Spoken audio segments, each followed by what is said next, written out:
Hi, I'm Ivan Zoot, and welcome into another video in our Keep Haircutting Simple series.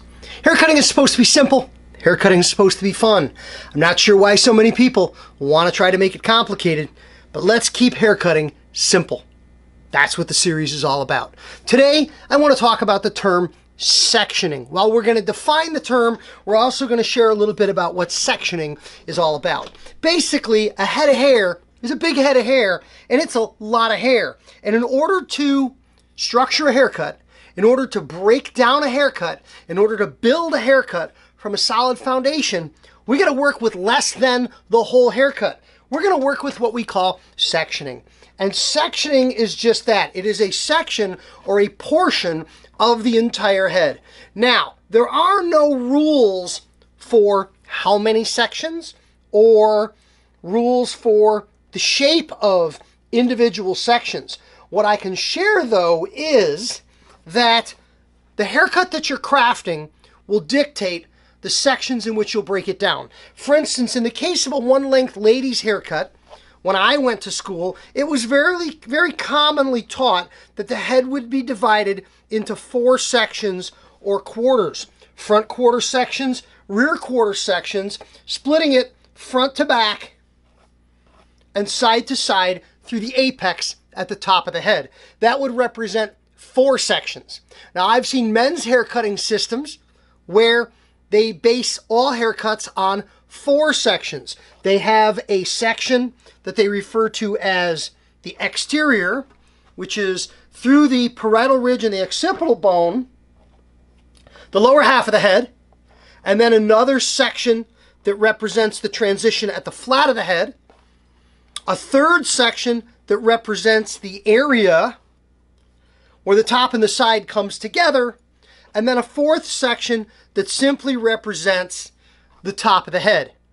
The system you're using would dictate some of the sections you'd utilize, but let's talk about some tips for better sectioning. Number 1, a lot of combs have what we'll call a sectioning tooth.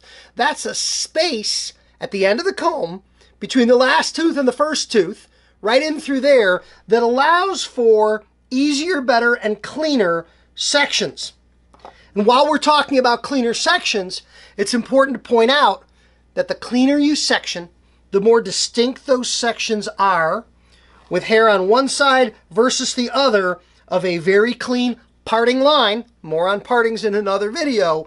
The easier it will be to work with those sections to build and craft your haircut. Now, it's also a good idea in the conversation of sectioning to talk a little bit about cutting with product in the hair. Whether it is a lightweight leave-in conditioner or a medium to firm styling gel, something that can be utilized in the hair when the hair is damp to wet while sectioning and cutting. It gives you cleaner partings. It gives you better control. It maintains hydration for even and consistent tension and distribution. The bottom line is a little bit of product in the hair will yield much better haircuts. It will help you with your sectioning, and it will help you turn those sections into subsections or partings, more on that in the next video, and help you build better haircuts. Thanks for tuning in to another video in the Keep Haircutting Simple series. Today we talked about the definition of and what is a haircutting section. We look forward to seeing you in the next video. In the meantime, like the video, comment on the video, turn on your notifications, subscribe to the channel, share the video with a friend, and let me know what you think. I'll see you again in another video very soon.